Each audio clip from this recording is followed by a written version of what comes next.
Une fillette de 10 ans était sur le point d'accoucher, mais lorsqu'on l'a emmenée à l'hôpital, la mère a disparu. Le médecin a demandé depuis combien de temps la fillette était enceinte. 10 mois. La réponse fut inimaginable. Le médecin a soupçonné la mère d'utiliser sa fille pour gagner de l'argent. Il s'est donc précipité à la police et a commencé à chercher la mère de la fillette. Il s'est mis à la recherche de la mère de la fillette. Et c'est alors que, ils ont trouvé une femme en bas de l'hôpital. Cette femme se comportait bizarrement. Le médecin a conclu qu'il s'agissait de la mère de la fillette.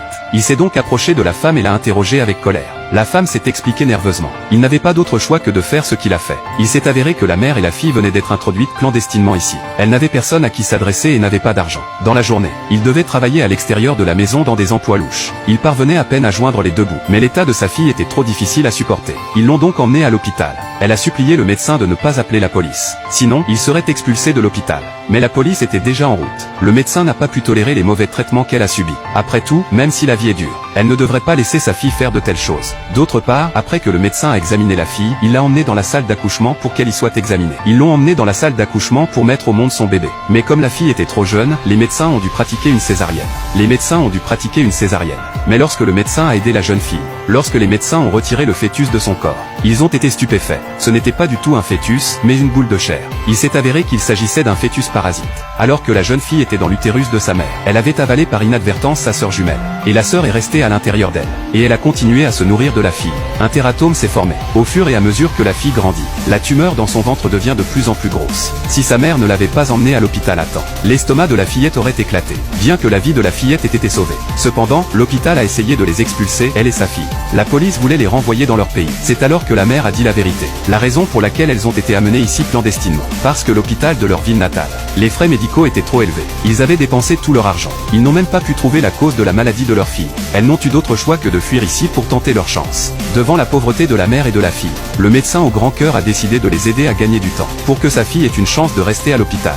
Un homme mordu par un serpent venimeux fait un faux décès. Cependant, le coroner l'a déclaré mort. Essayez de le faire disséquer pour l'autopsie. Cela n'arrivera pas. À ce stade, l'esprit de l'homme fonctionne toujours. Il peut sentir ce qui se passe autour de lui. Le légiste est sur le point d'ouvrir l'estomac de l'homme avec ses ciseaux. L'homme essaie de crier, mais il n'y parvient pas. La poudre désinfectante de la main du médecin légiste se répand sur son visage. À ce moment-là, il essaie d'éternuer pour prouver qu'il est vivant. Son corps ne réagit pas. Après l'avoir photographié, il est prêt à être disséqué en ouvrant son pantalon. Je ne suis pas encore mort, bon sang. L'homme jurait déjà en son fort intérieur, mais rien n'y faisait. Il ne pouvait que regarder comment on le découpait. Et ce médecin légiste n'est qu'un stagiaire. Il servait de cobaye. Alors qu'il s'apprête à faire l'incision, la femme médecin légiste lui rappelle soudain. Il devait examiner soigneusement le corps de l'extérieur vers l'intérieur, pour s'assurer que le corps ne présentait aucun signe de vie, avant de pouvoir le disséquer. Ce n'est qu'à ce moment-là que le médecin légiste a commencé à examiner le bas de la jambe. L'homme était très heureux, tant que le médecin légiste avait trouvé sa blessure. Il aurait pu survivre. Le médecin légiste a rapidement trouvé les marques de morsure sur le mollet de l'homme.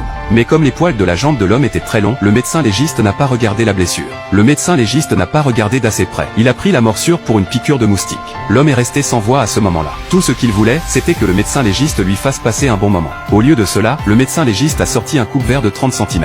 Oui, il voulait faire un examen de l'acier sur l'homme. Je n'aurais jamais pensé qu'il aurait à souffrir ainsi avant de mourir. Le médecin légiste a confirmé que le corps ne présentait aucun signe de résurrection. L'autopsie a commencé. Il semblait qu'il allait mourir cette fois-ci. On ouvre la cavité abdominale pour voir comment il est mort. Les résultats de l'autopsie sont bientôt disponibles. La cause du décès était l'autopsie. Alors qu'il s'apprêtait à plonger l'homme dans le formol, un médecin légiste s'est précipité, a fait irruption. Il a affirmé avoir trouvé un serpent venimeux dans le sac de l'homme.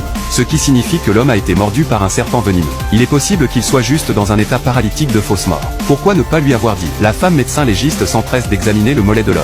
Il y avait en effet des traces de morsure de serpent. Il s'est approché de la poitrine de l'homme et a constaté un faible battement de cœur. Mais en tant que médecin légiste, ils ne savent que disséquer. Ils ne savaient pas comment reconstituer les organes. Ils se sont donc empressés d'appeler les services d'urgence. Le médecin s'est immédiatement rendu sur place dans une voiture d'occasion achetée à 58 €. Ils sont arrivés sur place. Ils se sont alors précipités au secours de l'homme. L'interne ne se doutait pas qu'il avait disséqué une personne vivante. Heureusement, l'homme a été sauvé. Sinon, la mort aurait été très injuste.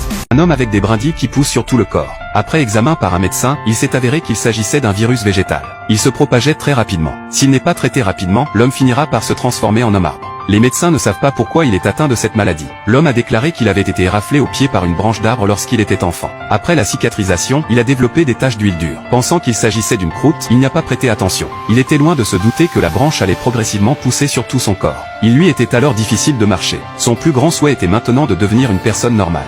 Bientôt, le médecin a emmené l'homme dans la salle d'opération. Ils allaient nettoyer les branches de son corps. Les branches étaient si dures. Un marteau ne pouvait pas les casser. Il a fallu les couper à la tronçonneuse. Puis les branches ont été enlevées avec des pinces. Comme le corps de l'homme était. Le corps de l'homme était déjà attaché au tissu. Il était très difficile de les enlever. Après plusieurs heures de travail, 2 grosses poignées de branches ont été retirées. L'opération a été couronnée de succès. L'homme a pu marcher sur le sol. Mais il a encore besoin d'une seconde opération. Pour retirer les tissus de son visage. Le médecin lui a demandé de se reposer. Après tout, la plaie n'était pas encore complètement cicatrisée. L'homme a dit. Il attendait ce jour depuis longtemps. Il a enfin pu prendre la télécommande lui-même. Allumer la télévision et regarder. C'était un simple geste. Mais c'est son rêve depuis qu'il est enfant. Il a immédiatement ressenti un sentiment d'espoir dans sa vie. Il a même pensé au costume qu'il porterait. Il avait même réfléchi au type de costume qu'il porterait pour son mariage. Mais c'était exactement ce qu'il voulait. Quelques jours plus tard, le chirurgien lui a fait subir une deuxième opération. Cette fois, le chirurgien a dû retirer complètement les complications du corps de l'homme. Après plusieurs séances de nettoyage, l'homme est enfin débarrassé de la branche. Il ne lui reste plus qu'à attendre que les croûtes se forment. Il pourra redevenir un homme normal. Mais le garçon ne pouvait pas se réjouir. Il soulève son pantalon et vit que l'endroit où il avait été coupé dans son enfance avait commencé à revenir. Et elle revenait plus vite que jamais. L'humeur du garçon était complètement brisée. Ce sentiment d'espoir. Et soudain, il était désespéré. Il se sentait mourir.